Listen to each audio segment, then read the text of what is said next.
everyone, so for this midterm project in critical listening, I've chosen to analyze the 2020 Netflix documentary called Alive on Our Planet by David Attenborough. So,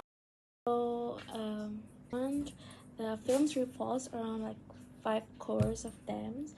The first one is biodiversity loss, so it is showing how we've replaced the wild with the theme.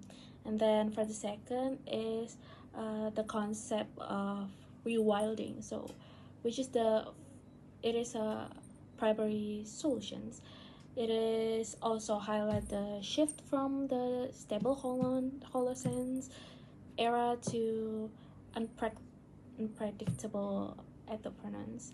Then finally, it challenged our listening skills by discussing sustainable populations and then systemic change, and then arguing that our economic models are fundamentally at odds with a finite planet. So for the next is analysis of visuals, sounds, and dialogue. So from my perspective, these slides have a pretty important. It is a pretty important slide. So I want to talk about the soundscape.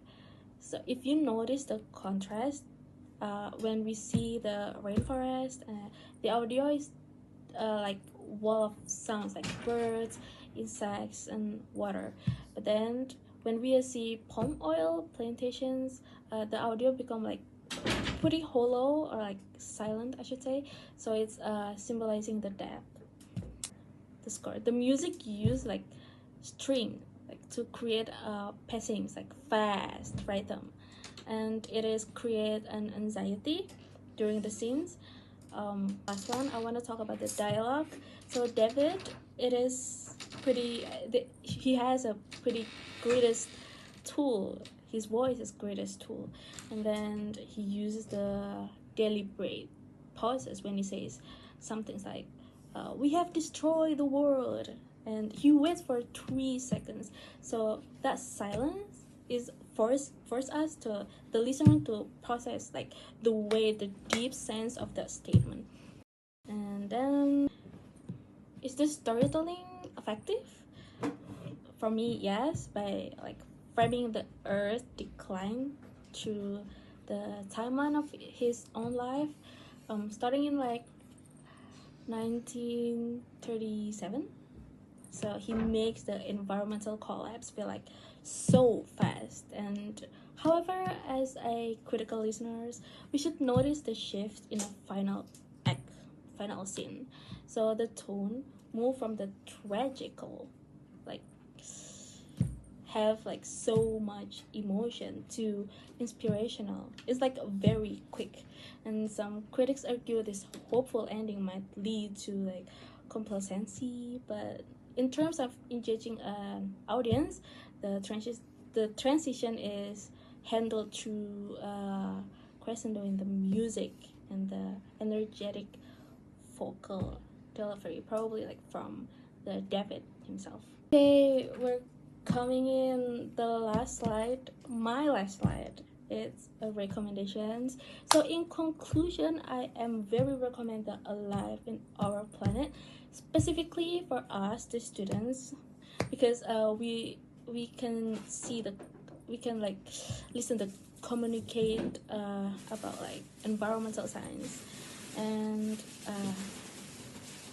it teach us that to save the planet, we must not only change how we live, but also how we listen to the whitenesses of our like changing world.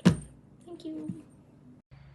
So for the next movie is Dr. Seuss the Lorax. There are summary of key environmental themes. First is climate change and its urgency.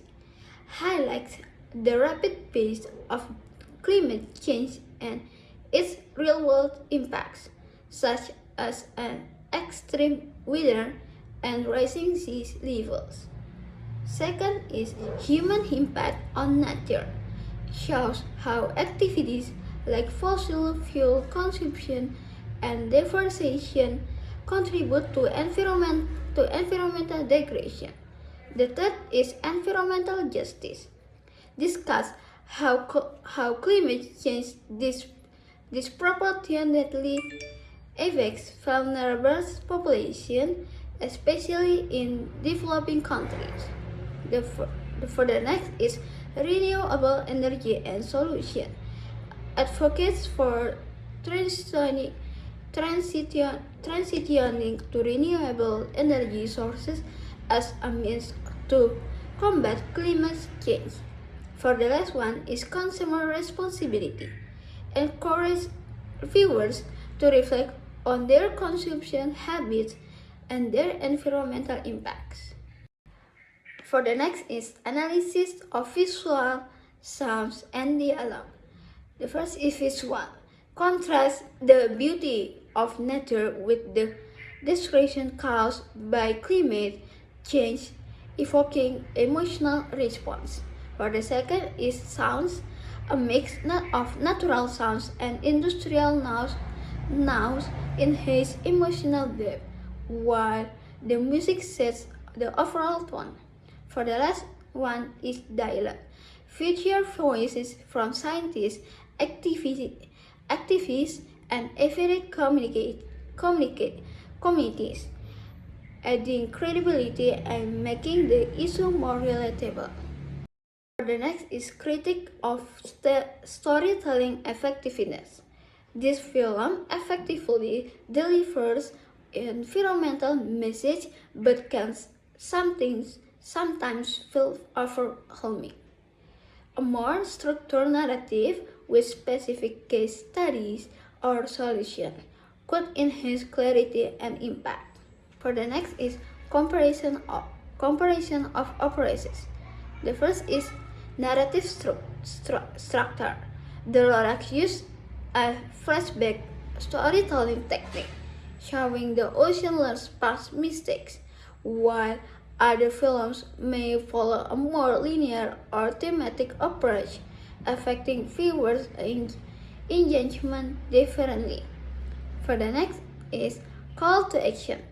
The Lorax emphasizes individual responsibility through that journey, but lacks direct systematic solutions. In contrast, other films may provide more concrete steps or highlight policy change, leaving a stronger real-world impact. For the next is tone and style.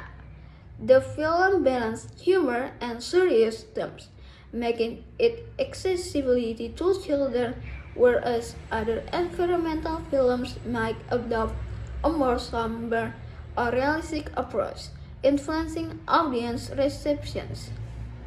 Overall, the film successfully communicates important environmental themes, especially for younger audiences. However, refining its narrative structure and providing clearer, systematic solutions could enhance its overall impact.